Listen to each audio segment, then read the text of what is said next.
Hola, ¿qué tal? Bienvenidos a este tercer programa de Fútbol Formativo. Mi nombre es Juan Pablo Pochettino. Espero que estén disfrutando esta temporada 1 de Fútbol Formativo en la televisión. Pueden seguir a través de las redes sociales con el hashtag Fútbol Formativo. Los dejamos ahora con el programa. Los invitados de este capítulo son los siguientes. Carlos Borsi, autor de los libros Fútbol Infantil, Entrenamiento Programado y 7 años de entrenamiento en el fútbol juvenil. Y Juan Cruz Anselmi, autor junto a Enrique Borrelli de los libros Proceso Formativo del Futbolista Infantil y Juvenil hasta el Fútbol Profesional y 7 fases madurativas del futbolista.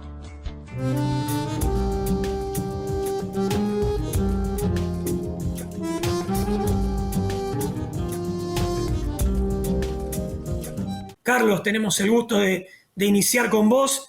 Te pregunto sobre los objetivos hoy del fútbol infantil. ¿Cómo ves el fútbol infantil y por dónde debería ir el entrenamiento de los chicos? Bueno, muy buenas noches. Muchas gracias por la invitación. Después de mucho andar, yo creo que el fútbol infantil hay que tener en cuenta que el chico tiene que estar siempre motivado para concurrir. Es fundamental que tenga una actividad física. Si se aburre, no va a querer ir y se va a perder de ir formando un hábito que es muy saludable. El segundo es el punto de vista de la salud, que la familia sepa que cualquier chico o chica es importante que vaya desarrollando su salud. Por ejemplo, que vaya teniendo mejor funcionamiento de corazón, de pulmones, de la musculatura, de que tenga una buena postura, que después no le traiga problemas, porque estamos en presencia en el mundo de un grave problema que acarrea el sedentarismo, o sea, el no hacer actividad física extraescolar trae aparejado en el correr de los años la diabetes, el sobrepeso, la obesidad, problemas cardíacos, problemas posturales que van generando dolores con los años, y es una preocupación muy grande que en los últimos años de vida la gente que no ha tenido una actividad física y una vida un poco deportiva, aunque sea, vive muy mal los últimos 11 años. Es un estudio permanente en el mundo porque trae muchísimos problemas y grandes gastos en los gobiernos y en las empresas de salud que se podrían evitar sencillamente con propuestas de actividades físicas desde la infancia. Entonces el fútbol infantil ocupa un lugar importante, sobre todo en nuestros países donde es tan popular, pero hay que evitar la deserción de los chicos. Hay que evitar, porque no es que todos van a poder ser futbolistas o que jugar al fútbol infantil es una condición fundamental en la familia para demostrar condiciones de futbolista. No, es una actividad física que fundamentalmente está orientada a la salud.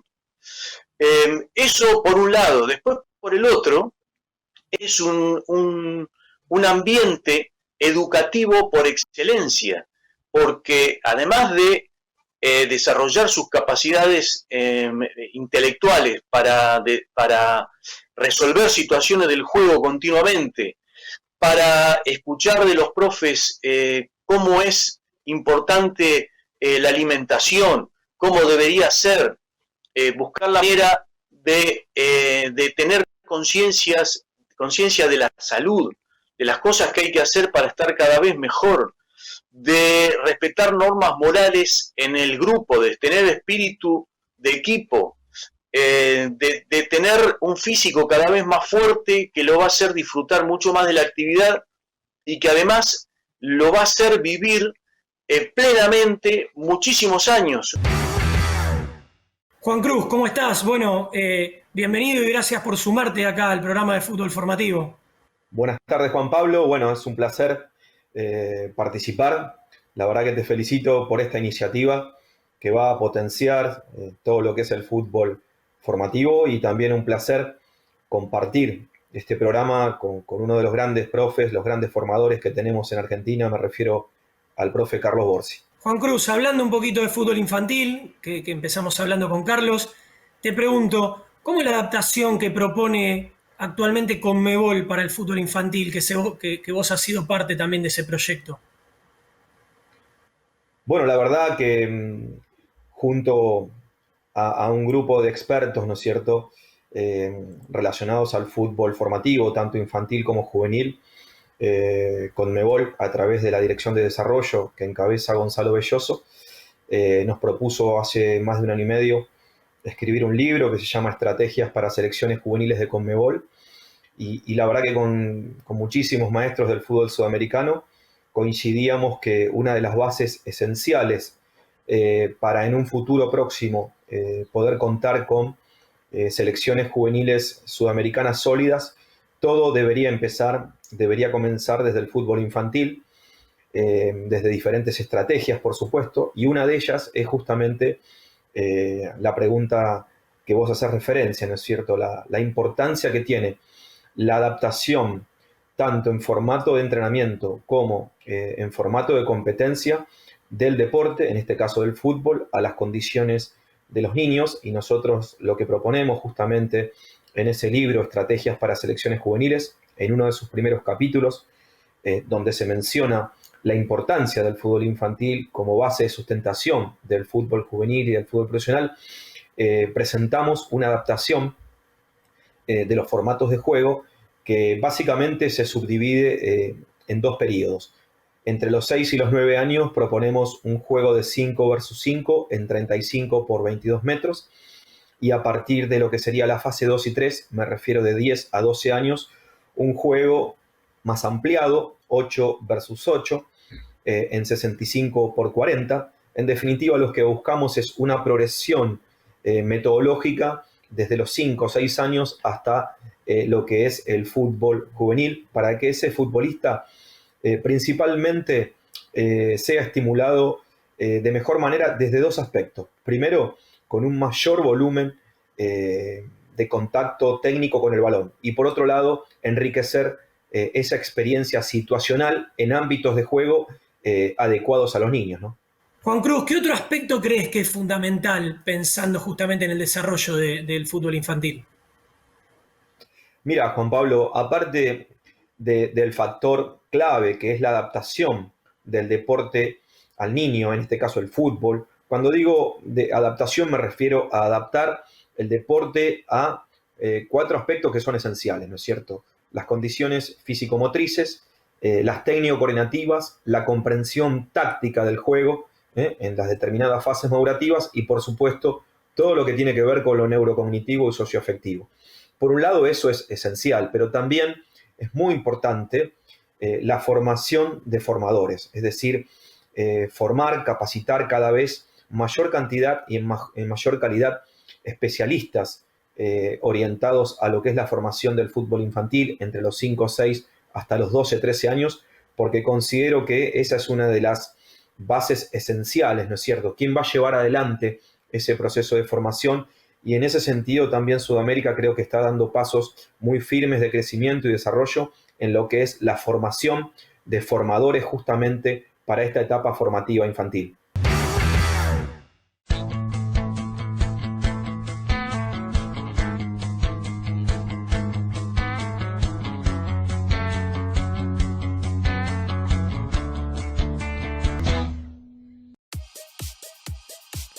Trust. Transpiramos pasión, valores y fútbol. 20 años haciendo escuela. Trust. El Condado Deportes, venta mayorista de materiales deportivos. 15% de descuento en efectivo en pelotas de fútbol. Encontranos en nuestras redes sociales. Amil 21 te acompaña en nuestras costumbres argentinas. Seguinos en Instagram, amil21.ar. Campus virtual de fútbol formativo. Cursos y capacitaciones 100% a distancia. Visita nuestra web www.futbolformativo.fútbol.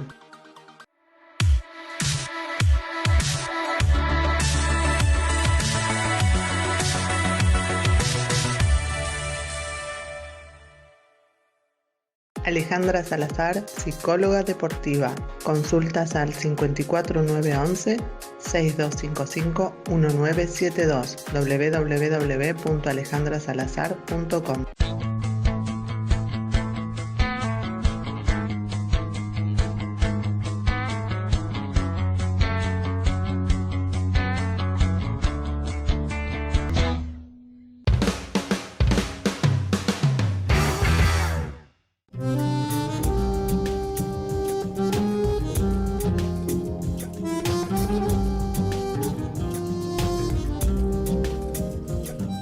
Seguimos con el segundo bloque de fútbol formativo y en esta entrevista que tenemos al profe Juan Cruz Anselmi, al profe Carlos Borsi. Y te pregunto, Juan Cruz, ¿qué tenemos que tener en cuenta para ese paso de los futbolistas de infantiles a juveniles? Bueno, por supuesto que es un paso, es una transición muy crítica, Juan Pablo, en lo que respecta el pasaje del fútbol infantil al juvenil, lo que en Argentina es el pasaje de la prenovena o la décima, como le dicen en Rosario, a la novena división. Por supuesto que es un ámbito de entrenamiento y sobre todo de competencia mucho más exigente, ¿no es cierto?, todo lo que es el mundo del fútbol juvenil.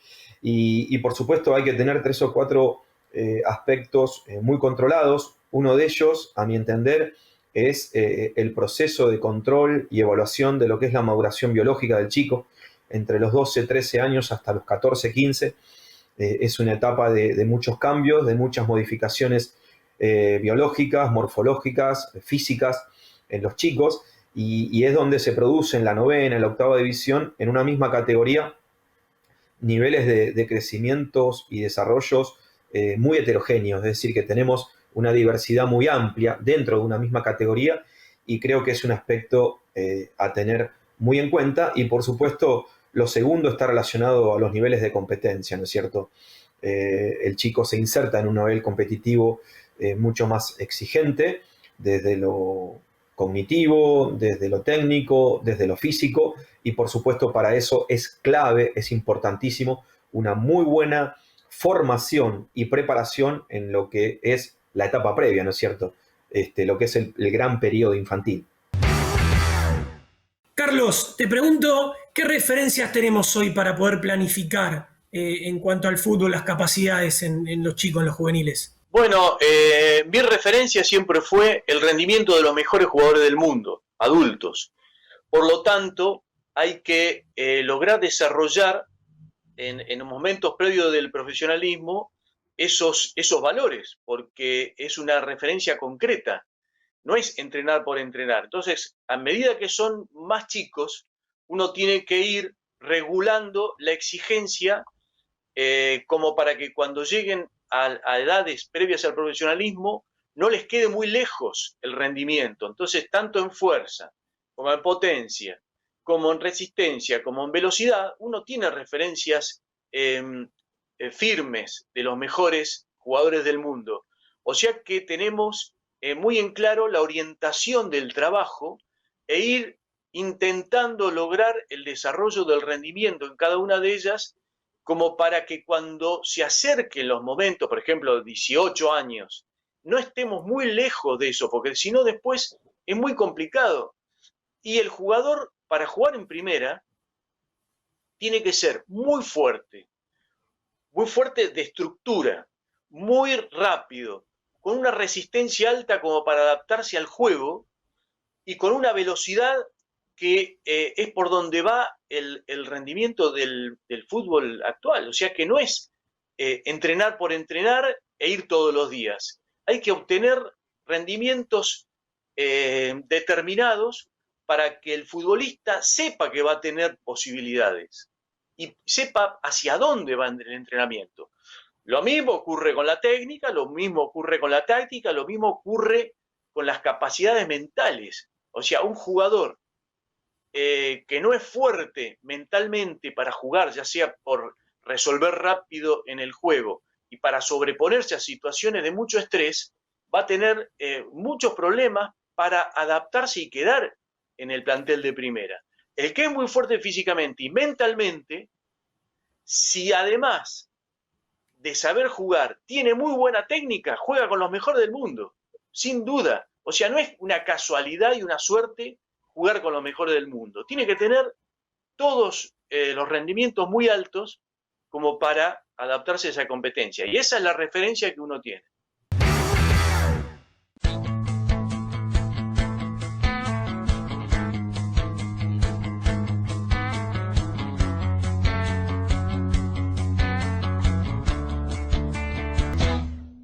AMIL 21 te acompaña en nuestras costumbres argentinas. Seguinos en Instagram, amil21.ar. El Condado Deportes, venta mayorista de materiales deportivos. 15% de descuento en efectivo en pelotas de fútbol. Encontranos en nuestras redes sociales. Trust. Transpiramos pasión, valores y fútbol. 20 años haciendo escuela. Trust. Videos para futbolistas. Edición profesional en fútbol. Consulta por tus mejores jugadas. ¿Necesitas un abogado? Somos Derecho a tu Pregunta. Consultas 11 22 96 97 11. Escuela de Técnicos de Vicente López. Estudia la carrera oficial de entrenador de fútbol en Buenos Aires. Títulos reconocidos por Conmebol. Búscanos en las redes sociales como DT Vicente López. Cabañas Aras de Cuyo. Un lugar para disfrutar con toda la familia en San Rafael Mendoza. arasdecuyo.com.ar.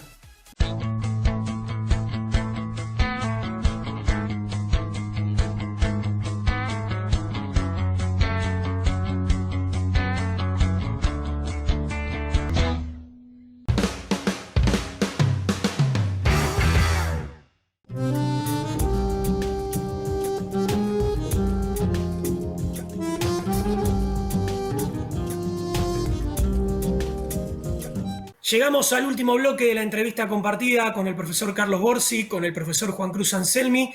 Te pregunto, Juan Cruz, ¿cómo es ese paso de las juveniles menores a las juveniles mayores, a empezar a estar más cerca de la primera división?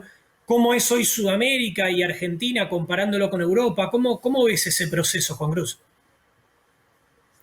Bueno, es muy interesante tu pregunta, Juan Pablo, porque esa es justamente una de las grandes diferencias que tenemos con lo que es el fútbol formativo en los diferentes clubes y federaciones de Europa, ¿no es cierto? En Europa el proceso de formación se extiende mucho más, hay mayores plazos para cumplir procesos de desarrollo, procesos de crecimiento. Generalmente el futbolista juvenil en Europa tiene un debut promedio de 21 o 22 años. Esa es una realidad totalmente distinta a la que vivimos nosotros aquí en Sudamérica y sobre todo en países como Argentina, Uruguay, Brasil, que son países netamente exportadores. Hoy es muy común que un chico de 15, 16 años o salte a la división reserva o a la primera división de un club o incluso sea vendido a un club europeo con esas edades muy tempranas, ¿no es cierto? Por eso esa gran diferencia también impacta en el proceso formativo. ¿A qué me refiero? Y que nuestros procesos de formación, de entrenamiento, de enseñanzas, aprendizajes se ven netamente acortados en comparación con lo que es el fútbol europeo. Por eso es fundamental, vuelvo siempre al fútbol infantil, a lo que yo llamo la escuela primaria del fútbol, esos 7 años donde podemos contar con el futbolista.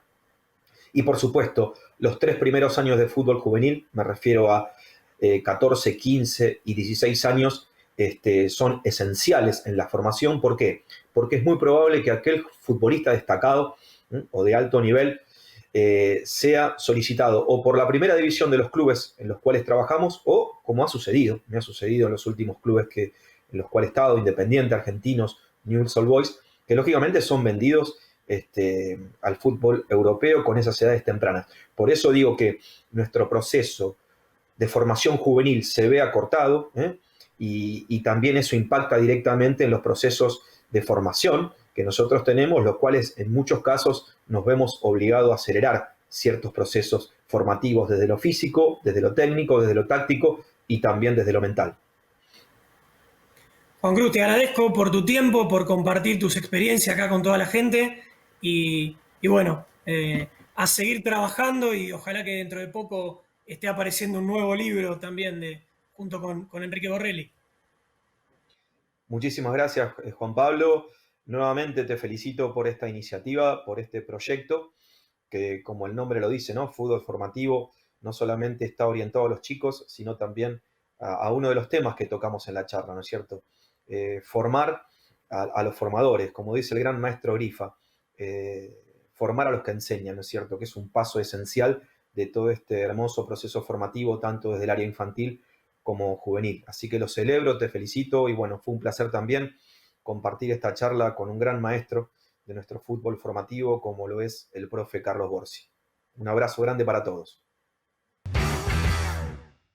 Carlos, te pregunto por la reserva, por la división reserva, que tanto se habla, que hoy es como que es parte del proceso formativo, tiene un espacio en el fútbol juvenil, pero ya está muy, muy cerca del fútbol profesional. ¿Qué lugar ocupa hoy la reserva? ¿Cómo se trabaja con los futbolistas de reserva? Bueno, antes de continuar, quiero agradecer también el compartir la charla esta con Juan Cruz Anselmi, muy, muy preparado, muy estudioso y muy trabajador. Y bueno, estar al lado de él siempre reconforta mucho. Con respecto a la reserva, es el paso previo al profesionalismo. Por lo tanto, el jugador de reserva tiene que haber tenido experiencias de esfuerzos muy grandes en cuanto a lo físico, en cuanto a lo competitivo, en cuanto a exigencias técnicas y tácticas que le posibiliten entrar con confianza al plantel de primera. Pero, desde el punto de vista de mi trabajo, que era como preparador físico, me di cuenta quiénes eran los jugadores que al subir a una primera importante, ¿no? Como era la de Boca Juniors, se consolidaban, permanecían, tenían posibilidades de jugar, de seguir en el plantel o de ir a jugar a otro lado y jugar, y eran los más fuertes físicamente y mentalmente. ¿Cuándo se entera uno que resuelve todo eso? Bueno, después de entrenar mucho y después de jugar en primera. O sea, hasta que no juega en primera nadie sabe cómo puede reaccionar, pero los jugadores que eran potentes, rápidos, de estructura fuerte, porque el fútbol nuestro tiene mucho contacto físico. O sea, no puede jugar ni un flaquito ni un pesado que no pueda correr. Tiene que ser un tipo lo más delgado posible, pero muy fuerte, como para que no se caiga fácil, como para que no le duelan los golpes, como para que pueda correr mucho, recuperarse rápido y a su vez, cuando tenga que tener acciones muy veloces o potentes, que lo pueda lograr. Entonces, esa era la guía nuestra y con respecto a mi trabajo sabía que mentalmente tenía que ponerse muy arriba, por lo tanto tenía que soportar esfuerzos muy altos en esta etapa previa para que cuando llegue al plantel de primera le sobre. ¿Por qué? Porque el juego de la primera es distinto, no es el fútbol juvenil, es otra cosa. Tiene que aprender a jugar con lo más grande, mucho más rápido, resolver mucho más rápido, la cosa es mucho más poderosa físicamente y además tiene que sobrellevar con un gran estrés que el jugador profesional con experiencia ya no lo tiene. O sea que le tiene que sobrar resto físico como para poder soportar muchos minutos en esa competencia hasta que se hace más grande y se acostumbra. Carlos, bueno, te agradezco por tu tiempo, por ser parte de este programa de Fútbol Formativo TV y por haber acompañado el proyecto de Fútbol Formativo de 2011. Muchas gracias por todo.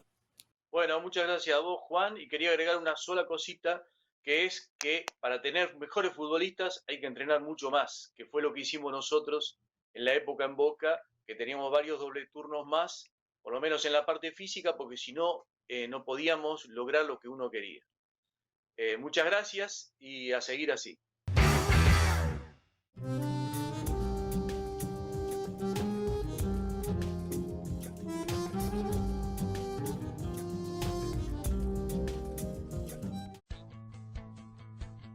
La historia de la selección uruguaya sí que sabe de hazañas. En 1924, luego de ganar 4 de los 7 primeros campeonatos sudamericanos que se habían jugado, decide participar de los Juegos Olímpicos de París, que por primera vez serían organizados entre el Comité Olímpico y la FIFA. Fue la primera vez que una selección latinoamericana jugaba en Europa. Cuenta en uno de sus libros el escritor uruguayo Eduardo Galeano que para el debut contra Yugoslavia los europeos enviaron espías a la práctica y los uruguayos se dieron cuenta, por lo que se entrenaron pegando patadas al suelo, tirando la pelota a las nubes, tropezando a cada paso y chocándose entre sí. Los espías informaron: dan pena a estos pobres muchachos que vinieron de tan lejos. Uruguay goleó a Yugoslavia 7-0. Luego ganó los siguientes 4 partidos para consagrarse campeón, con 20 goles a favor y solo 2 en contra. Campeón del mundo se le decía en esos tiempos a ganar el oro olímpico. En los Juegos del 28 nuevamente llegó a la final, donde enfrentó a Argentina, que había goleado en sus 3 partidos anteriores. Empataron la primera final y 3 días después jugaron un desempate que ganó Uruguay 2-1. Por estas 2 medallas de oro, la FIFA le otorgó la posibilidad de ser sede del primer mundial, que se jugó en 1930. Otra vez, el clásico del Río de la Plata llegó a la final y nuevamente coronó a Uruguay, que luego de ir perdiendo el primer tiempo pudo darlo vuelta y gritar campeón. La última consagración es la más conocida. Fue en el Mundial del 50. El último partido enfrentó al local Brasil y a la Celeste. Por el formato del torneo, Brasil era campeón con solo empatar. Uruguay empezó perdiendo, lo empató en el segundo tiempo y cuando faltaban 11 minutos marcó el 2-1 final. Ese partido se recuerda con el nombre de Maracanazo. 4 consagraciones mundiales, 2 en los Juegos Olímpicos y 2 en las Copas del Mundo, le permiten a la selección uruguaya lucir en las competencias organizadas por la FIFA 4 estrellas arriba del escudo. Y llegamos al final de este nuevo episodio de Fútbol Formativo. Espero que lo hayan disfrutado. Pueden acompañarnos, recuerden, a través de las redes sociales, Facebook, Twitter, Instagram como Fútbol Formativo. Nos vemos la próxima.